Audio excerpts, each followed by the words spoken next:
SAGA Egmont presents The White Stag Adventure by Rennie Mcowan, read by Angus King.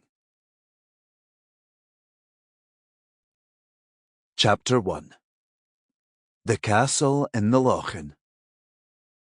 The deer were uneasy, standing with heads high, tension-filled, in the dark of the Highland night. The four men were also uneasy as they picked up their rifles and pulled balaclavas over their faces, leaving only their eyes and mouths free. For a quivering second, each side sensed the presence of the other. Then, suddenly, headlights from 3 cars blazed on and dazzling beams of light shot across the moor, outlining the deer against the black night as if in some etched drawing, their eyes glittering and shining.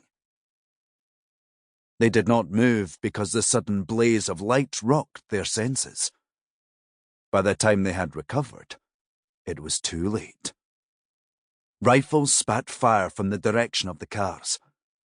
The noise of the shots reverberated into the darkness, striking the rocks on the hillsides in Glen Dochart, echoing in the corries where fox and eagle shrank closer into den and nest as they heard the sounds of death. The clean scents of moorland after rain were clouded with the smell of spent bullets. 4 deer fell dead, one in a wounded, kicking heap. Another, mortally struck, sped off into the night and, in pain, limped its way over the hills by the old pass near Creg nan Erenach, the rock of the Goatsleep, to the long glen of Balquidder. Then by Glen Buckie, and onwards yet, until it lay down finally on the lower slopes of Ben Ledi, never to rise again. Suddenly, shouts of alarm pierced the night as the men left their cars and went to pick up the corpses. For out of the darkness came a large stag with sweeping antlers, looking in the headlights like some gigantic beast from mythology, white and ghost-like. It bore down on them, angry and menacing. "Look out!" yelled one man, frantically trying to level his rifle. Others swore and one got off a wild shot. The stag leapt over the bonnet of a car and bounded away into the darkness, its white disappearing shape followed by a fusillade of shots. "Did you see that?" shouted one angrily. "What a size of a beast! And it was white! It came right at us! I've never seen that before." "Fear makes them rush and panic," replied another. "I thought it was a ghost. It's got a charmed life anyway," he said, smiling grimly. "We'll keep an eye out for it next time. It's the only white stag I've seen or even heard of. It would be worth a lot stuffed or caught alive."